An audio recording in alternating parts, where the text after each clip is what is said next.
बिस्मिल्लाहिर्रहमानिर्रहीम। स्टूडेंट्स, आज हम लेटेस्ट एनर्जी के बारे में और फिर बोन हैबर साइकिल के बारे में डिस्कस करेंगे। तो सबसे पहले हम समझते हैं लेटेस्ट एनर्जी होती क्या है। किसी भी आप गैशियस आयन को लें, केटाइन गैशियस होना चाहिए, और किसी भी गैशियस एनाइन को लें, इन्हें जब आप मिलाएंगे तो ये आयनिक कंपाउंड का 1 मोल सॉलिड आपने बनाना है। इस दौरान जो एनर्जी रिलीज़ होगी किलो जाउल पर मोल में, ये है latest energy. Amount of energy released when 1 mole of gaseous cation react with 1 mole of gaseous anion to form 1 mole of ionic solid। ठीक है। अब समझने वाली चीज़ ये है कि आप जब गैशियस केटाइन को गैशियस एनाइन के साथ मिला के सॉलिड आयनिक कंपाउंड बनाते हैं तो एनर्जी रिलीज़ क्यों होती है, वाई एनर्जी रिलीज़। पहला तो ये कॉन्सेप्ट है।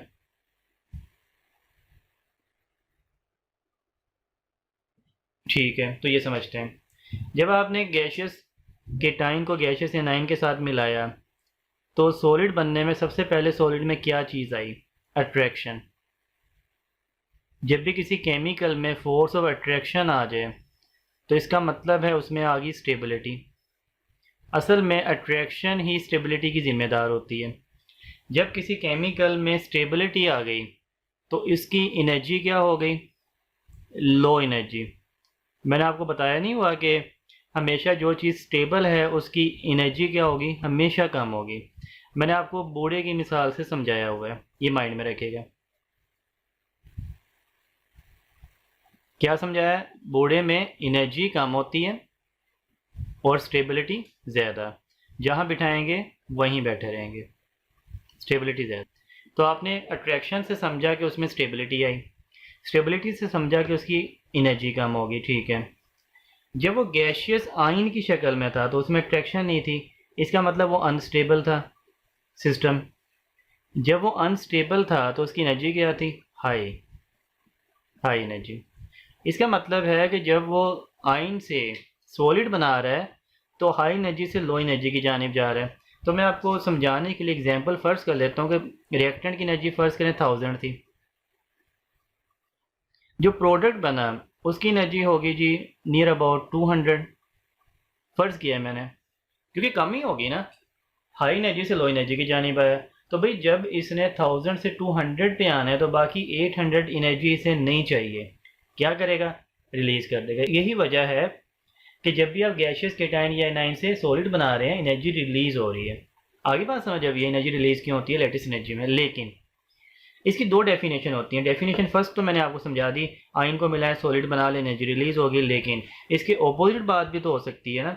आप किसी भी आयनिक कंपाउंड का सॉलिड लें, जैसे NaCl है, तो जब भी आप किसी सॉलिड आयनिक कंपाउंड को तोड़ेंगे तो अब आपको फोर्स लगानी पड़ेगी और तोड़ के उसे गैशियस आयन में कन्वर्ट कर दें।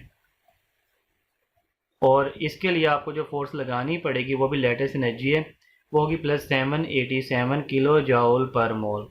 तो दोनों डेफिनेशन ठीक है, चाहे आप ऊपर वाली बना लें चाहे नीचे वाली। Amount of energy required to break 1 mole of the ionic solid into its gaseous ions, ये भी लेटेस्ट एनर्जी कहलाती है। ये हीट आपके एब्जॉर्ब होगी। तो अब हीट क्यों एब्जॉर्ब हुई, भाई वही बात, ये सॉलिड में अट्रैक्शन थी, अट्रैक्शन आने की वजह से स्टेबिलिटी थी, इसकी लो एनर्जी थी। फर्स्ट करें इसकी 200 एनर्जी है, इसकी 1000 एनर्जी है। तो भाई अब जब तक आप एनर्जी 1000 पूरी नहीं करेंगे ये नहीं बनेंगे। तो एनर्जी 1000 पूरी करने के लिए क्या करना पड़ेगा, इसे हीट एब्जॉर्ब करनी पड़ेगी बाहर से, ताकि एनर्जी पूरी हो और ये प्रोडक्ट बने। तो इसलिए इसमें एनर्जी एब्जॉर्ब होती है। अब जो लेटेस्ट एनर्जी होती है ना, इसके हम फैक्टर समझते हैं। लेटेस्ट एनर्जी असल में केटाइन और एनाइन के दरमियान फोर्स ऑफ अट्रैक्शन है ना, इलेक्ट्रोस्टैटिक। केटाइन और एनाइन या पॉजिटिव या नेगेटिव में कौन सी अट्रैक्शन आती है, इलेक्ट्रोस्टैटिक फोर्स ऑफ अट्रैक्शन। जब भी चार्जेस में अट्रैक्शन आ जाए पॉजिटिव और नेगेटिव में, ये अट्रैक्शन की जो फोर्स है ना, ये कॉलम्स ने बताई थी कि क्या बनती है, F = K Q1 Q2 और R का स्क्वायर।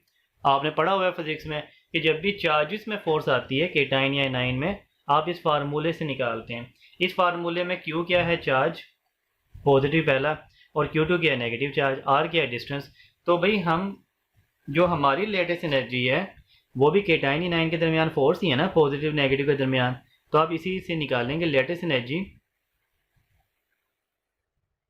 देखें डायरेक्ट है, Q1 Q2 क्या है, चार्जेस। तो ये चार्जेस के डायरेक्ट होती है, जो भी चार्ज हो केटाइन का एनाइन का। और लेटेस्ट एनर्जी इनवर्स है, आर डिस्टेंस होता है ना, आइंस में डिस्टेंस साइज से रिप्रेजेंट किया जाता है। तो भाई हमारा फार्मूला बन गया, हमारा फैक्टर बन गया। लेटेस्ट एनर्जी चार्जेस के डायरेक्ट हुआ करेगी, चाहे वो केटाइन का चार्ज हो चाहे एनाइन का, और वो साइज़ के इन्वर्स हुआ करेगी, चाहे वो केटाइन का साइज़ हो चाहे एनाइन का। साइज़ बढ़ेगा कम हो जाएगी, चार्ज बढ़ेगा ज़्यादा हो जाएगी। ठीक हो गया। या अगर आप इसे सही लिखना चाहते हैं मुकम्मल तौर पे, तो लेटेस्ट एनर्जी डायरेक्ट है चार्ज केटाइन का, डायरेक्ट है चार्ज ऑफ एनाइन,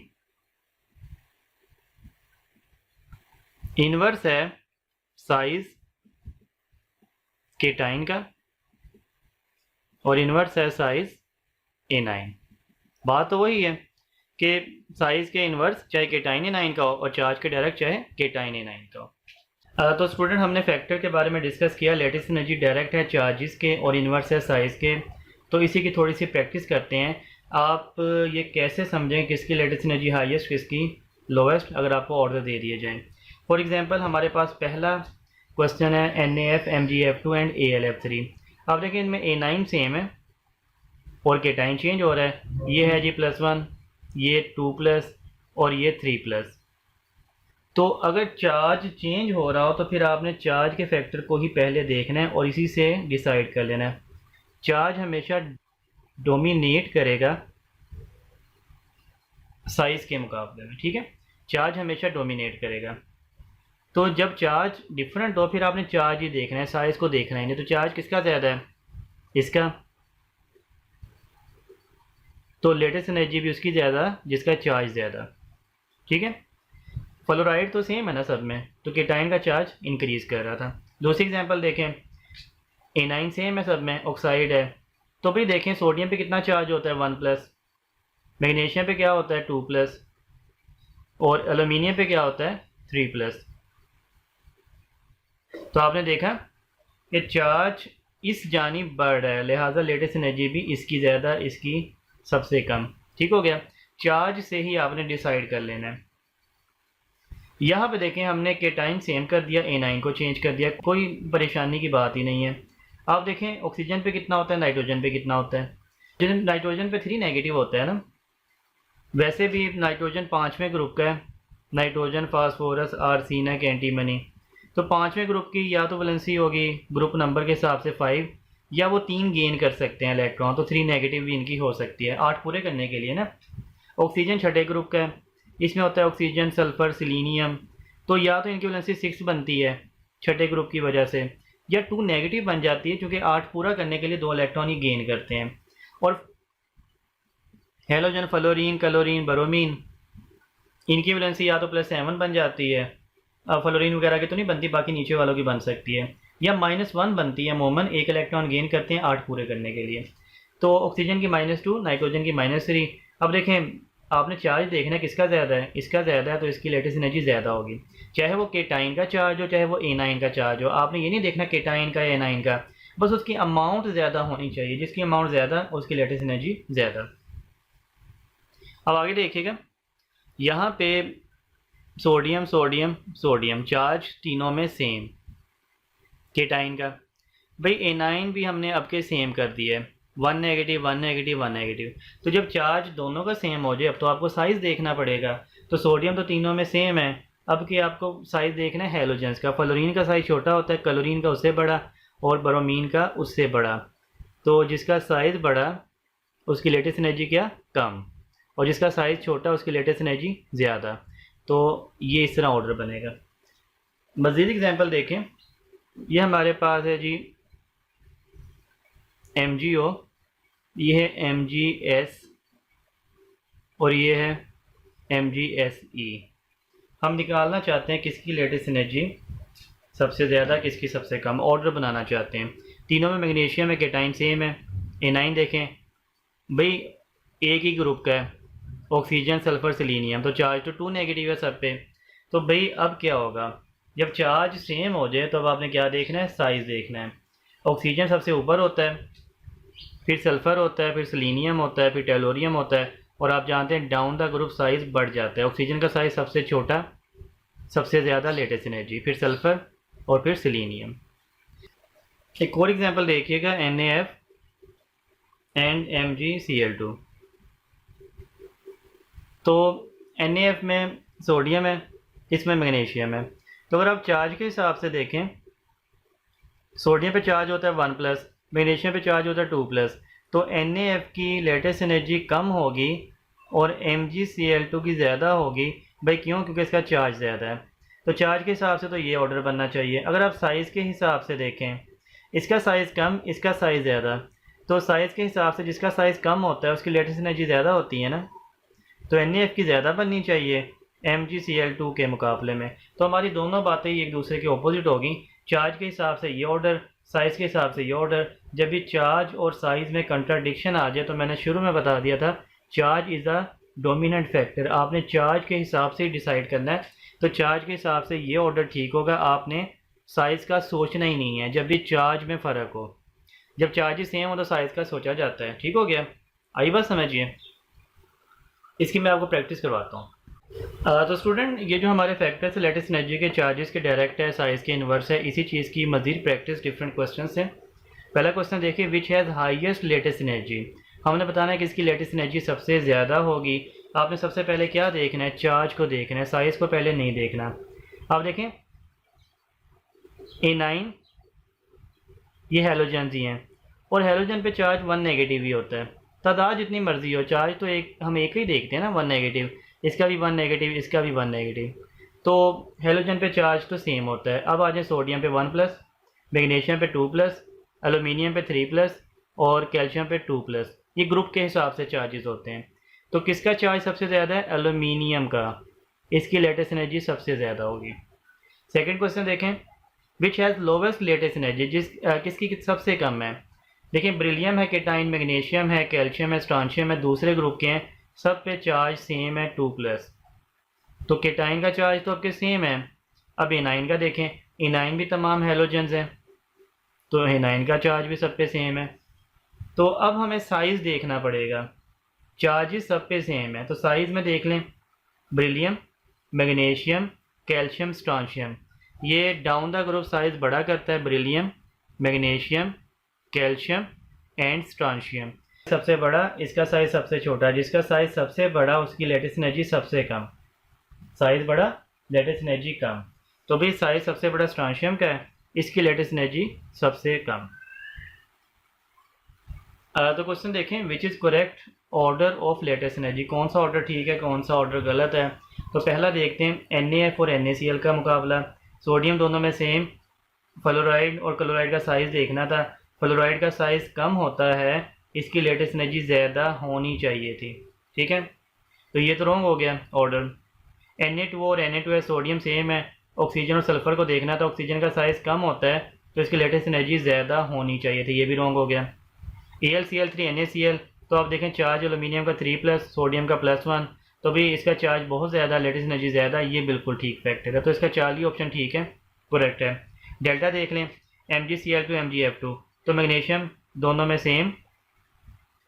हैलोजन का आपने साइज़ देखना था, तो फ्लोरीन का साइज़ छोटा होता है, इसकी लेटेस्ट एनर्जी ज़्यादा होनी चाहिए थी, लेकिन यहाँ पे क्या है, कम है, तो ये भी रॉन्ग हो गया। ठीक हो गया। मैंने डिफरेंट एग्जांपल बना दी हैं, हम इसका खुद ही ऑर्डर बना लेंगे। NaF, NaCl, NaBr, सोडियम तीनों में सेम, तो अब आप हैलोजन देखें, जिसका साइज़ कम उसकी लेटेस्ट एनर्जी सबसे ज़्यादा।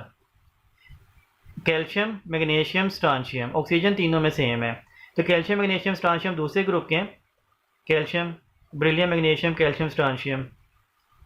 तो अब हम इसे बनाते हैं, जिसका साइज़ सबसे ज़्यादा उसकी लेटेस्ट एनर्जी सबसे कम, जिसका साइज़ सबसे कम उसकी सबसे ज़्यादा। तो साइज़ सबसे कम किसका? मैग्नीशियम का। मैग्नीशियम की लेटेस्ट एनर्जी सबसे ज़्यादा होगी, MgO पहले आ जाएगा, उसके बाद आएगा CaO, उसके बाद आएगा SrO। तो इसे यहीं पे अरेंज कर लेते हैं, MgO सबसे पहले, फिर आएगा CaO, फिर आएगा SRO, बेरिलियम मैग्नीशियम कैल्शियम स्ट्रांशियम। ठीक है, साइज़ कम, लेटेस्ट एनर्जी ज़्यादा। AlCl3, AlBr3, AlI3। तो यहाँ पे एलुमिनियम सेम है, हेलोजन सेम ग्रुप के हैं, तो आपको क्या देखना पड़ेगा, size. Chlorine, bromine, iodine, chlorine का साइज़ सबसे छोटा, लेटेस्ट एनर्जी सबसे ज़्यादा। CaCl2, CaBr2, कैल्शियम दोनों में सेम, हेलोजन सेम, साइज़ देखना पड़ेगा। क्लोरीन का साइज़ छोटा, लेटेस्ट एनर्जी ज़्यादा। MgCl2, NaCl, तो चार्ज डिफरेंट है, इस पे +2, इस पे +1, इसकी ज़्यादा, इसकी कम। CaF2, CaO, चार्जेस सेम है कैल्शियम पे, लेकिन ऑक्सीजन पे 2 नेगेटिव, फ्लोरीन पे 1 नेगेटिव, तो जिसका चार्ज ज़्यादा उसकी लेटेस्ट एनर्जी ज़्यादा। स्टूडेंट, हम लेटेस्ट एनर्जी और इंथाल्पी ऑफ फॉर्मेशन का थोड़ा सा कंपैरिजन करेंगे।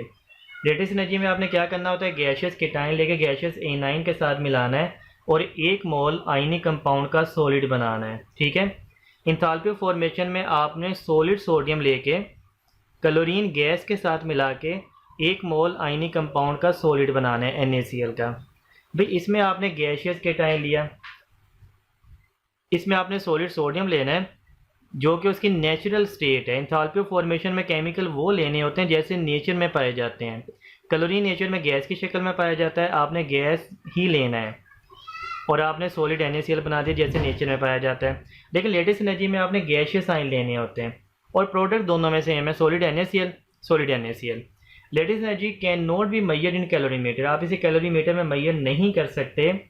फिर कैसे मैयर करते हैं, इसे बोन हैबर साइकिल के ज़रिए मैयर किया जाता है। तो आज हम जो साइकिल पढ़ेंगे, बोन हैबर साइकिल, पहले ही सीख लें भाई किस लिए पढ़ेंगे, लेटेस्ट एनर्जी को मैयर करने के लिए।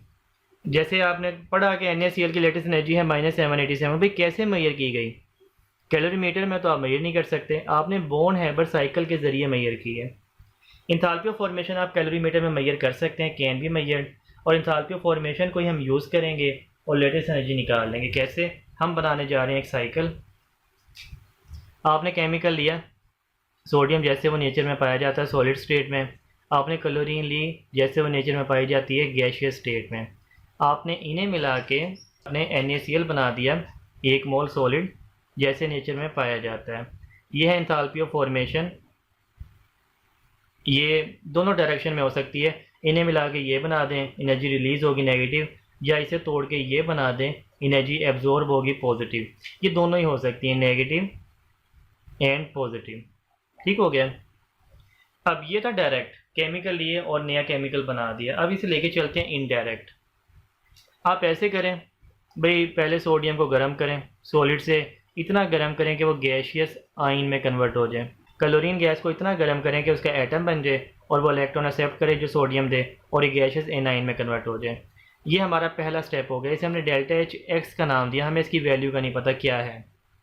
फिर आप इन गैशियस आयन को मिला के NaCl बना सकते हैं ना, हमने आज ही पढ़ा है भाई। जब गैशियस आयन को मिला के NaCl बनाया जाता है तो कौन सा स्टेप है, ये लिखा हुआ है, लेटेस्ट एनर्जी है ना, ΔHL। और हमने पढ़ा ये दोनों डायरेक्शन में हो सकता है, इसे मिला के ये भी बना सकते हैं, इसे तोड़ के ये भी बना सकते हैं, ये नेगेटिव भी हो सकता है, ये पॉजिटिव भी हो सकता है। तो हमारे पास बन गया एक साइकिल। इस साइकिल में एक है डायरेक्ट जिसे मैंने ब्लैक किया है, एक है इनडायरेक्ट जिसे मैंने इसे ना रेड किया है। तो आपने पढ़ा था कि भाई जो डायरेक्ट होता है इसकी इंथाल्पी इनडायरेक्ट वाले की इंथाल्पी के मजमूए के बराबर बनेगी। ये आपने कहाँ पे पढ़ा था, ये आपने हेसस लॉ में पढ़ा था कि डायरेक्ट की जो इंथाल्पी है वो इनडायरेक्ट की इंथाल्पी के मजमूए के बराबर बनेगी। तो ΔHF बनेगा ΔHx प्लस ΔHL। क्योंकि हम लेटेस्ट एनर्जी निकालना चाहते हैं, हमारा काम ही ये है मेजरमेंट ऑफ लेटेस्ट एनर्जी। तो आप ΔHL की वैल्यू निकालने के लिए इसे उधर जाके माइनस कर दीजिए, ΔHF minus ΔHx is equal to ΔHL। ये हमारे पास लेटेस्ट एनर्जी का फार्मूला बन गया। तो किसी भी केमिकल की लेटेस्ट एनर्जी निकालने के लिए आपको उसकी इंथाल्पी ऑफ फॉर्मेशन चाहिए और आपको ΔHx चाहिए। अब सवाल ये पैदा होता है भी ΔHx क्या चीज़ है, ये क्या चीज़ है, ये हमने डिस्कस करना है। तो स्टूडेंट मैंने क्वेश्चंस बनाए हैं विदाउट ऑप्शन। ऑप्शन देखने की ज़रूरत ही नहीं होती। अगर आप क्वेश्चन खुद ही सॉल्व करें तो बाद में टैली कर लें ऑप्शन से। तो बेस्ट मेथड ये होता है क्वेश्चन सॉल्व करें और ऑप्शन बाद में देख लें। तो देखें, पहला क्वेश्चन है, what is enthalpy of formation of sodium carbonate if it's latest energy is -100 and delta H X is -200। ये ना सपोज्ड वैल्यू है, एक्चुअल नहीं है, ये मैंने खुद बनाई है। तो हम अपना फार्मूला लगाते हैं। हमें निकालनी है what is enthalpy of formation, delta H F निकालना है ना। तो इस फार्मूले में क्या होगा, डेल्टा एच एफ होगा, ये उधर जाके ऐड हो जाएगा, delta H L plus delta H x. अभी हमने बनाया था। तो आप देख लें लेटेस्ट एनर्जी कितनी दी है, -100 प्लस एक्स क्या दी है, -200। तो प्लस माइनस माइनस हो जाएगा, ये आ गया जी -300। ये फॉर्मेशन हमने निकाली किलो जाउल पर मोल। तो असल में जो फार्मूला हमने बनाया है ये यूटिलाइज करना आपको आना चाहिए। मज़ीद देखें example, find delta H L, आपने लेटेस्ट एनर्जी निकालनी है फॉर एन यू एच की। If it's delta H F उसने गिवन दे दिया -400 और डेल्टा एच एक्स दे दिया +200। तो आप लेटेस्ट एनर्जी का फार्मूला लगाइए, is equal to delta H F की वैल्यू कितनी दी है, -400 माइनस डेल्टा एच एक्स दी है +200। तो प्लस माइनस माइनस ही हो जाएगा ना, -200। इसका आंसर आ जाएगा -600। तीसरा क्वेश्चन है, if lattice energy of NaCl is -787, lattice energy खुद दे दी है, delta H L is equal to -787। ठीक है, and its enthalpy of formation is -411, delta H F भी दे दिया है -411। तो फिर पूछा क्या है, find energy required to convert natural state of reactant into gaseous ion. ये नेचुरल स्टेट से जब रिएक्टेंट गैसियस आइन में कन्वर्ट होते हैं, इसकी एनर्जी डेल्टा एच एक्स को पूछा है। इस फार्मूले में जब भी दो चीज़ें गिवन हो तो एक भी बचती है ना, वही पूछनी है। तो आप फार्मूला लगाएं, delta H L is equal to delta H F minus delta H X. Delta H X उस साइड पे ले जाइए, इसे उधर जाकर माइनस कर दीजिए, डेल्टा एच एक्स का फार्मूला बन जाएगा delta H F minus delta H L. तो डेल्टा एच एफ कितना दिया है, -411, और डेल्टा एच एल कितना दिया है, -787। तो ये माइनस माइनस प्लस 787। आप इसमें से ये माइनस कीजिएगा, ये आ जाएगा इसका आंसर 376। तो नहायत ही आसान न्यूमेरिकल बनेंगे, कभी ये बॉन्ड हैबर साइकिल से बने तो। स्टूडेंट देखें, हमें साइकिल में फॉर्मेशन का भी पता है कि एलिमेंट लें, नेचुरल स्टेट में आयनिक कंपाउंड का एक मोल बना लें। हमें लेटेस्ट एनर्जी का भी पता है, गैसियस स्टेट में आइंस लें और आयनिक कंपाउंड का एक मोल बना लें। ये एक ख़ास वैल्यू है डेल्टा एच एक्स, जिसका हमें बिल्कुल भी पता नहीं है क्या चीज़ है। तो what is delta H x, हम यही समझेंगे ये क्या चीज़ है। तो देखें, डेल्टा एच एक्स की मेन इक्वेशन देखें और उसी से हम नतीजा अखज़ करते हैं। सॉलिड सोडियम को गैसियस आइन में कन्वर्ट करना है, क्लोरीन गैस को जो मॉलिकुलर फॉर्म में है उसे गैसियस आइन में कन्वर्ट करना है। तो भी सॉलिड सोडियम डायरेक्ट गैसियस आइन में कन्वर्ट नहीं होता। पहला स्टेप, जब आप सॉलिड सोडियम को गर्म करेंगे तो भाई वो पहले लिक्विड बनेगा, बाद में गैस बनेगा। तो भाई इसमें डायरेक्ट हमने ये गैस लिख लिया और टोटल इसमें जो एनर्जी लगी सॉलिड से गैस बनाने में हमने ये लिख ली। इसे बोलते हैं डेल्टा एच एटोमाइजेशन सोडियम की। एटोमाइजेशन मींस एटम बनाना या गैस स्टेट में कन्वर्ट करना। इसकी वैल्यू है नियर अबाउट 108 किलो जाउल पर मोल। ठीक है, ये पहला स्टेप था डेल्टा एच एक्स का, कि सॉलिड सोडियम को आपने गैस बना लिया। अब जब जो गैस बन जाए किसी भी एटम का, अब इससे इलेक्ट्रॉन निकाला जाता है। तो जब गैसियस एटम को गर्म किया जाता है उससे इलेक्ट्रॉन निकल जाता है और वो बन जाता है गैसियस आइन। इसकी वैल्यू क्या कहलाती है, आयोनाइजेशन एनर्जी। पढ़ा हुआ है ना, किसी भी गैसियस एटम से इलेक्ट्रॉन निकालने के लिए जो वैल्यू चाहिए आयोनाइजेशन एनर्जी सोडियम की, और इसकी वैल्यू है +496। अब आपने वैल्यूज़ को याद करना है, क्योंकि ये साइकिल में से डेल्टा एच एक्स की जब आप बात करते हैं तो ये वैल्यूज़ ही आ सकती हैं, या ये वैल्यूज़ के साइन आ सकते हैं, कौन सी एंडोथर्मिक है कौन सी एक्सोथर्मिक है। या इस तरह के क्वेश्चन बन सकते हैं कि सॉलिड सोडियम से आप गैसियस आइन बना रहे हैं, इसमें कौन से दो स्टेप होंगे। तो एटोमाइजेशन होगी, फिर आयोनाइजेशन होगी। कौन सा ज़्यादा वैल्यू रखता है, आयोनाइजेशन वाला ज़्यादा वैल्यू रखता है एटोमाइजेशन के मुकाबले में। ठीक हो गया। अब जी क्लोरीन की बारी।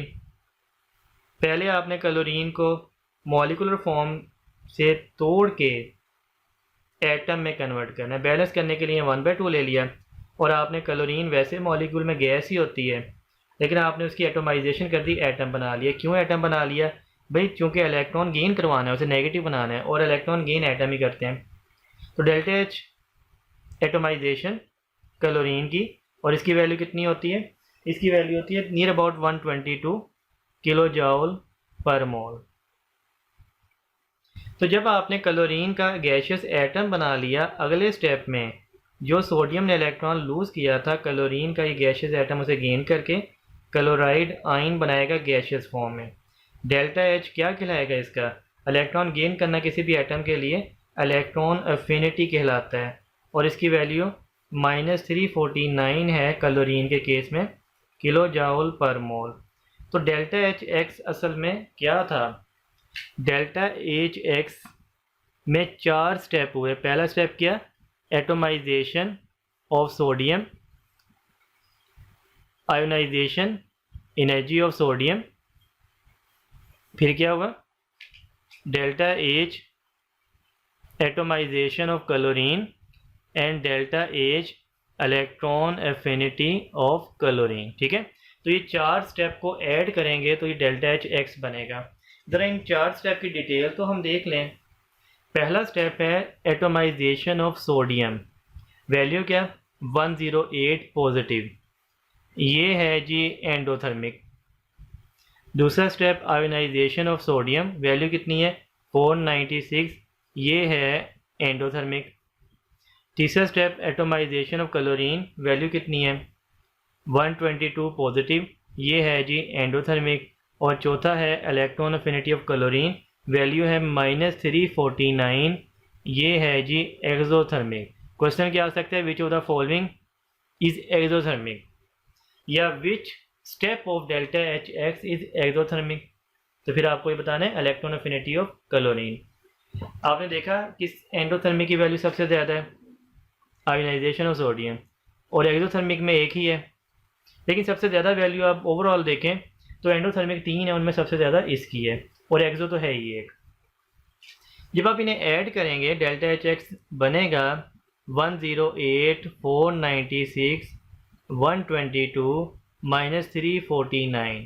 तो इसका आंसर आ जाएगा डेल्टा एच एक्स का 376 किलो जॉल पर मोल। कभी कोई क्वेश्चन ये भी बना सकता है कि नेचुरल स्टेट में जो एलिमेंट्स हैं सोडियम और क्लोरीन, उन्हें गैशियस आयन में कन्वर्ट करने के लिए कितनी वैल्यू चाहिए? 376 चाहिए। From natural state